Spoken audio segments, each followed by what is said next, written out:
नमस्कार साथियों, मेरा नाम अखिलेश है और मैं आप सभी का स्वागत करता हूँ आज की नई स्टोरी, नई कहानी मेरी ज़ुबान पे। तो दिवाली ख़त्म हो गई दोस्तों और अब दिवाली के बाद अब न्यू ईयर की तैयारी हो रही है। और जैसा कि मैं एक होटेलियर हूँ तो फिर आप समझ सकते हैं कि मैं कितना बिज़ी रहता हूँ क्योंकि टाइम मिलता नहीं है आप लोगों से डेली वीडियो बनाने का। बट फिर भी मैं एक छोटा-सा टाइम और विंडो अपने आप के लिए ले लेता हूँ। तो आज वीडियो बना रहा हूँ। तो मुझे आप कहोगे कि अपने बारे में आपने क्यों ऐसा बताया? तो भैया ये कहना ये है कि मैं होटेलियर जो है हम अपनी ज़िंदगी के जो सोशल पार्ट होते हैं ना, हमेशा मिस करते हैं। और हम हमेशा अपने आप को ना पुलिस वालों के साथ मैच करके रखते हैं। कहना यूँ है कि देखिए जब सभी एन्जॉय कर रहे होते, देश के अंदर या दुनिया भर में सबसे 2 ही जो लोग होते हैं, एक पुलिस वाले, एक होटेलियर वाले, वो अपनी फैमिली को वो टाइम नहीं दे पाते जो कि उनको देना चाहिए। तो पहले जब मैं आज की कहानी शुरू करूं उससे पहले एक कहानी सुनाता हूँ, एक छोटा-सा इंसिडेंट, शायद इसमें भी आपको कोई ना कोई सीख मिल जाए। तो दोस्तों यदि मेरे चैनल पे अभी तक बने हैं, अभी तक आपको अच्छा लग रहा है तो प्लीज़ सब्सक्राइब कीजिएगा और बेल आइकन ज़रूर हिट कीजिएगा जिससे मुझे मोटिवेशन मिलेगी ताकि मैं और भी वीडियो बनाता रहूँ।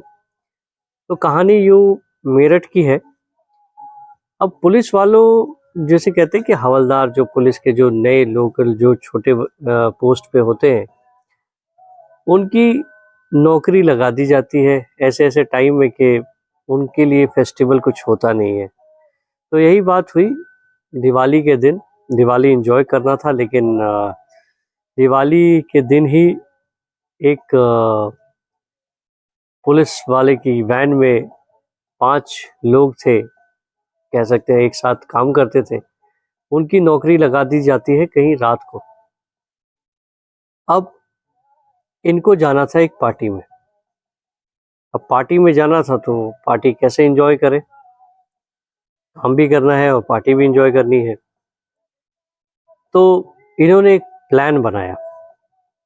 प्लान के तहत रात को ये गाड़ी लेकर निकलते हैं जो ट्रैफ़िक के जो रास्ते में जो रात को चौकड़ी मारते हैं, उस वैन में पाँचों बैठते हैं, यानी 4 लोग और एक ड्राइवर बैठते हैं और एक जगह पे जाते हैं।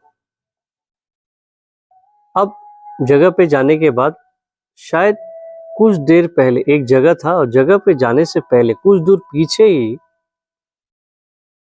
एक जगह पे बोलते हैं कि तू अपनी वैन यहीं रोक दे। वैन रोक देता है। वैन से सभी निकलते हैं और थोड़ी दूर आगे जाते हैं तो उन्हें एक शख्स वहाँ दिखाई देता है। अब शख्स दिखाई देता है तो क्या कहते हैं कि भैया अपना फ़ोन दे दीजिए। जो शख्स था कहता है कि और ये सारी वर्दी में थे। अब पुलिस वाले सोचते हैं, पुलिस वाले उससे माँगते हैं फ़ोन। वो पहले तो चौंकता है, फिर सोचता है कि इनसे क्या पंगा लेना, पुलिस वाले हैं, क्या ही हो जाएगा। लेकिन अंदर मन ही मन डर रहता है कि आजकल जो फर्जीवाड़ा चल रहा है जिसके वजह से कोई भी आदमी पुलिस की वर्दी पहन के कितनी लूट-पाट मचा चुका है, उसमें ये था। वो बोलता है, एक हवलदार उसमें से कहता है कि दोस्त मेरा जो फ़ोन है उसकी बैटरी डेड हो गई है, उसके लिए मुझे एक कॉल करना है, क्या आपका फ़ोन मिलेगा? बहुत देर सोचने के बाद जो इंसान था उसने अपना फ़ोन दे दिया और ये आदमी जो है फ़ोन लगाने के बाद, फ़ोन लेने के बाद वहाँ से थोड़ी दूर पे जाता है और शायद किसी को डायल करता है और डायल करने के बाद वो फिर वापस आता थोड़ी देर में और उसको फ़ोन दे देता है और फिर ये चले जाते हैं। अब रात को पार्टी होती है। थोड़ी देर के बाद एक फ़ोन कॉल आता है जो कंट्रोल रूम है, क्योंकि इन्होंने कंट्रोल रूम से उसे फ़ोन जाता है उसके फ़ोन पे। कहता है कि सर एक बात बताइए, अभी थोड़ी देर पहले आपने सर एक बात बताइए, अभी थोड़ी देर पहले आपने कंट्रोल रूम में फ़ोन किया था और फ़ोन करने के बाद आपकी प्रॉब्लम सॉल्व हो गई, हमारे लोगों ने आपकी समस्या को सुना, उसके बाद वो जाकर वहाँ जो प्रॉब्लम थी, जो झगड़ा था, वो निपटारा कर दिया, क्या आप उससे संतुष्ट हैं? अब ये कहता है मैंने तो फ़ोन किया ही नहीं। और बात भी सही थी क्योंकि इसने तो फ़ोन किया नहीं। बोला नहीं सर, इतने बजे से इतने टाइम में आपने एक फ़ोन किया था कंट्रोल रूम में 112 डायल करने के बाद। आपने 112 में डायल किया, उसके बाद आपने बताया कि यहाँ लड़ाई झगड़ा चल रहा है।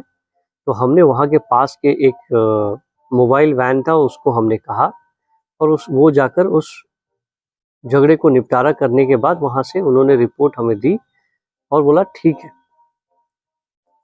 फिर उसे याद आता है कि कुछ देर पहले कुछ पुलिस वाले उससे उसका फ़ोन लिया था और लेने के बाद उन्होंने किसी को डायल किया था और फिर जब वो देखता है तो वो डायल 112 था।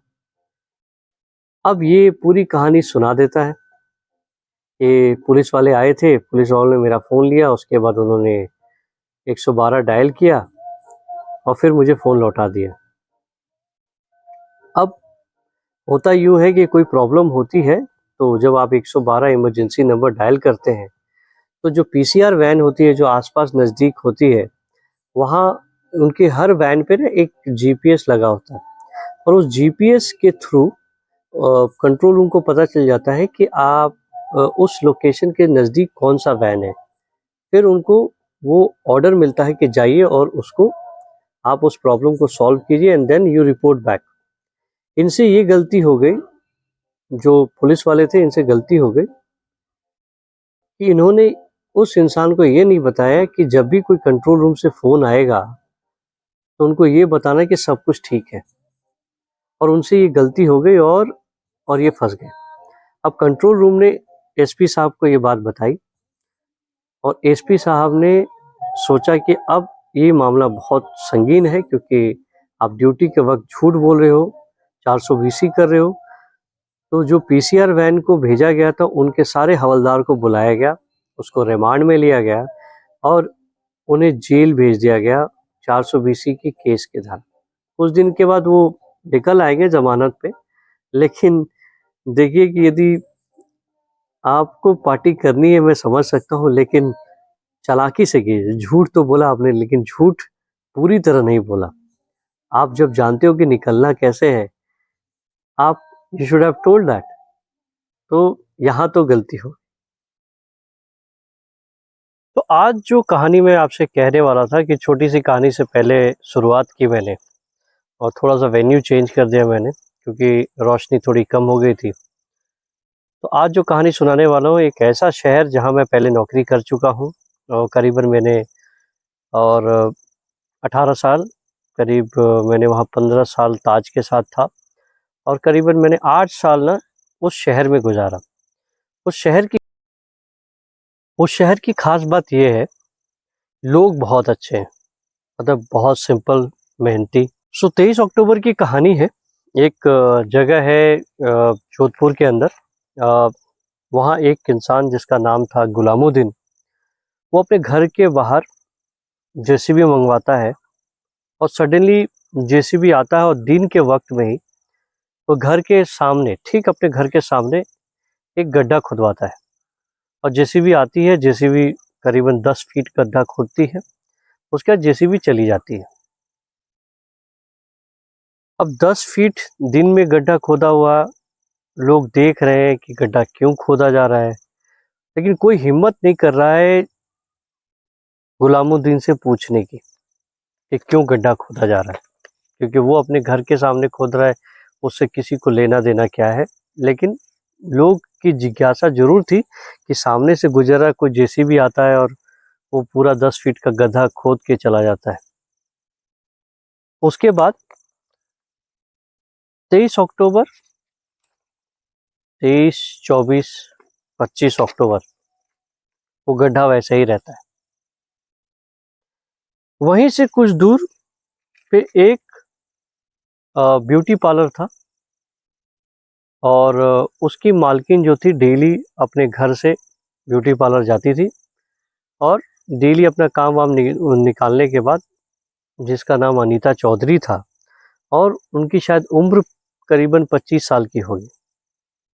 अनीता चौधरी डेली अपने घर से दुकान, दुकान से घर।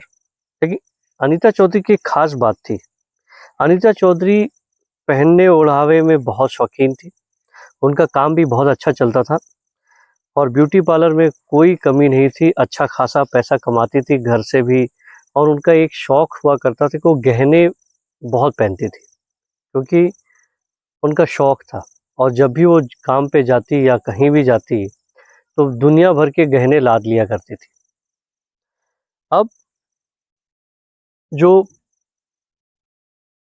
26 तारीख को अनीता चौधरी को कुछ याद आता है, अपने स्टाफ से कहती हैं कि एक काम करो, मैं थोड़ी देर के लिए बाहर जा रही हूँ। और मैं यूं गई और यूं आई। स्टाफ कहता ठीक है, मालकिन ने वैसे भी हमेशा जाती आती रहती है। तो अनीता चौधरी वहाँ से निकलती है और कहीं चली जाती है, लेकिन वो 3-4 घंटे तक वापस नहीं आती। जनरली कभी ऐसा होता नहीं है कि मालकिन गई और 3-4 घंटे तक आई नहीं। अब जब वो 3-4 घंटे वापस नहीं आई तो अनीता के स्टाफ को चिंता सताने लगी कि मालकिन कहाँ है। अब अनीता जो है, अनीता चौधरी मिल तो नहीं रही थी, तो उसके स्टाफ ने कहा कि सबसे पहले उन्होंने इन्फॉर्म किया उसके पति को कि मालकिन जो है अभी कह के गई थी कि वो आ रही है, लेकिन अभी तक पहुंची नहीं है। तो मुझे कुछ अंदेशा नहीं हो रहा, मेरे को कोई खबर नहीं आ रही है। तो उसके पति ने फ़ौरन एक्शन लेते हुए उसने उसके फ़ोन पे डायल किया। अनीता चौधरी का फ़ोन जो है स्विच ऑफ था। और तब इमीडिएटली वो पुलिस स्टेशन जाकर गुमशुदगी की रिपोर्ट लिखाते हैं। अब गुमशुदगी की रिपोर्ट लिखाते हैं तो 26 के बाद 2-3 दिन के बाद पुलिस हरकत में आती है, क्योंकि 3 दिन हो चुके थे, अनीता अपने घर पहुंची नहीं। अब पुलिस ने सोचा कि चलो इसको थोड़ी तहकीकात करते हैं। पुलिस एक्शन में आई, हरकत में आई। यदि पुलिस 26 तारीख को ही हरकत में आ जाती, जिस दिन इसको उनके संज्ञान में आया था, तो शायद अनीता पहले मिल जाती। लेकिन पुलिस ने एक्शन नहीं लिया। बट 3 दिन के बाद भले ही उन्होंने एक्शन लिया। अब उन्होंने कहा कि सबसे पहले तो सीसीटीवी फुटेज खंगालते हैं। तो जब सीसीटीवी फुटेज खंगालते हैं तो उनको एक कैमरे में अनीता एक ऑटो के पास जाती हुई नज़र आती है, पीली रंग की ड्रेस। और ऑटो में जाती है तो ऐसा लगता नहीं है कि वो कोई जल्दी में है, आराम से बैठती है उस ऑटो में। उसके बाद ऑटो के बाद वो निकल जाती है। सीसीटीवी फुटेज में अनीता चौधरी के साथ वो गाड़ी का नंबर आ जाता है, तो पुलिस को पहली लीड यहीं मिल जाती है। उसके बाद अब पुलिस सबसे पहले तो ऑटो वाले को पकड़ती है। ऑटो वाले को पकड़ती है तो पूछती है कि भैया एक बात बताओ। एक महिला थी, उसे फ़ोटो वोटो दिखाया, शिनाख्त कराई और पूछा कि आपने इसको दोपहर को यहाँ से फलाना जगह से उठाया, उसके बाद आपने इनको कहाँ ड्रॉप किया। तो उसने बोला कि मैं, एक गांव का नाम बताया उसने, आई थिंक धावड़ करके कुछ था, जोधपुर की एक जगह का नाम है, वहाँ ड्रॉप किया। अब जैसे ही उस जगह का नाम उसके पति ने सुना तो उसको याद आ गया कि उसके शॉप के सामने जो है, उसके शॉप के सामने एक लॉन्ड्री वाला है जिसका भी घर वहीं पड़ता है। और गुलामुद्दीन जो है, गुलामुद्दीन का जो शॉप है वो उसके सामने पड़ता है। और जो मेकअप, जो कहते हैं कि ब्यूटी पार्लर जो है, दोनों सामने सामने है और करीबन काफ़ी समय से एक दूसरे को जानते हैं। अब पति ने बोला कि अरे ये तो गुलामुद्दीन का घर यहाँ है, अनीता यहाँ क्या करने के लिए आई। तो अब उसको खबर मिल चुकी थी। अब उन्होंने उस सीसीटीवी को खंगालते खंगालते अब गुलामुद्दीन के घर पहुंची। गुलामुद्दीन घर से गायब था। अब गुलामुद्दीन की फेरे में पुलिस पूरा सीसीटीवी फान लेती, पूरा खंगालती है पूरी तरह से। एक जगह गुलामुद्दीन उस दोपहर को दिखता है कि वो स्कूटी पे बैठा है, एक लाल कलर की स्कूटी है, और कहीं जाकर एक बैग खरीदता है। बैग खरीदने के बाद फिर वो स्टेशन की तरफ जाता है और फिर उस दिन से वो गायब है। अब पुलिस सोचती है कि अब तो गुलामुद्दीन तो अभी है नहीं, तो पत्नी है जिसका नाम आबिदा है, आबिदा से पूछताछ करते हैं। आबिदा पहले जब पुलिस उसके पास जाती है और सख्ती से बात करती है, पहले तो इधर उधर घुमाती रहती है और पुलिस को गुमराह करती रहती है, नई नई कहानियां सुनाती है। बट एक बार के बाद ना कोई भी पुलिस के सामने टूट पड़ता है, क्योंकि देखो एक बार आप गलती कर चुके हो, गलती करने के बाद आप ज़्यादा देर तक छुपा नहीं सकते, क्योंकि उनके पास प्रूफ था कि क्या हुआ, कैसे आई, अनीता कहाँ थी, अनीता कहाँ गई, ये सब मालूम था उनको। बट पुलिस बता नहीं रही थी, बट उनको शक था कि हो ना हो आबिदा को कुछ ना कुछ मालूम है, और इस केस में कहीं ना कहीं गुलामुद्दीन इसमें इन्वॉल्व है। इसके बाद आबिदा बहुत देर के बाद कहती है कि ठीक है सर, मैं आपको बताती हूँ, और फिर वो पुलिस को लेकर बाहर जाती है और एक जहाँ वो गड्ढा था, आज वो मिट्टी भर गया है, कहता है कि सर, जो अनीता है इस कब्र के नीचे दफन है। जेसीबी मंगवाया जाता है। जेसीबी मंगवाने के बाद पुलिस उसको खुदवाती है। जैसे ही 10 फीट गड्ढे के पास जाती है तो वहाँ उसे करीबन 5 पॉलीथीन इधर उधर फेंके हुए थे, उसके ऊपर मिट्टी थी, मिट्टी लगी हुई थी। जब मिट्टी को उठाते हैं, साथ में कपड़े उपड़े थे, जो कपड़े देखकर ही उसके पति ने, अनीता के पति ने उसे आइडेंटिफाई कर लिया कि हाँ ये अनीता ही है। उसके बाद वहाँ उसको पूरी लाश मिल जाती है और टुकड़े टुकड़ों में, 2 टांग, 2 पैर, एक धड़, सब मिल जाता है। अब जब लाश मिल जाती है तो अब आबिदा के पास कुछ नहीं है, तो आबिदा अब एक कहानी सुनाती है।